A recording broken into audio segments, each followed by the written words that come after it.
The Hallpike Dix test can be utilized by the clinician to assess for benign paroxysmal positional vertigo, or BPPV. In order to test the posterior canal on Matt's right side, I'm going to ask him to assume a long sitting position as he has, and I'm going to go ahead and have his head positioned about 45 degrees in rotation to the right in order to align the posterior canal and the sagittal plane. Now what I want to do is I just want to go ahead and ask him to maintain that position with his head while I drop the head of the plinth down just a little bit here. And I'm going to pre-position my patient up into some more hip flexion here, so that way I can actually have a greater excursion through the range of the canal.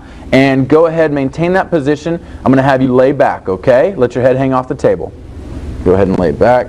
Take the patient's head in my hands here. And what I want him to do is stare at my nose for me, please, while I assess for nystagmus. Now the direction of the nystagmus is going to indicate which ear is affected as well as which canal.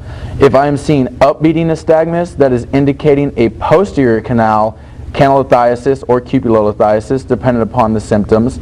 Or if it's a downbeating nystagmus, that's going to indicate an anterior canalithiasis or cupulolithiasis, again depending upon the duration of the patient's symptoms.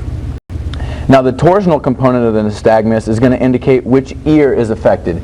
If I'm having right torsion or if I'm seeing right torsion, that would indicate the right ear is affected, whereas if I'm seeing left torsional nystagmus, that could indicate the left ear being affected. Now the nystagmus I would be assessing for would be, it would comprise both upbeating and torsional, or downbeating and torsional. If I'm seeing just purely torsional nystagmus in this position, that would indicate a potential central nervous system issue. All right, so we've tested the right side here. Let's go ahead and have you come back up and turn your head to the left for me, please. Here we go. And go ahead and come back on the count of 3. 1, 2, 3.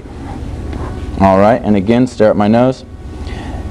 The Hallpike Dix can be assessed with either Frenzel lenses on or infrared goggles, as well as just here with fixation present.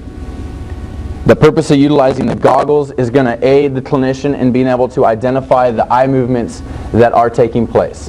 And that is how you execute a Hallpike Dix.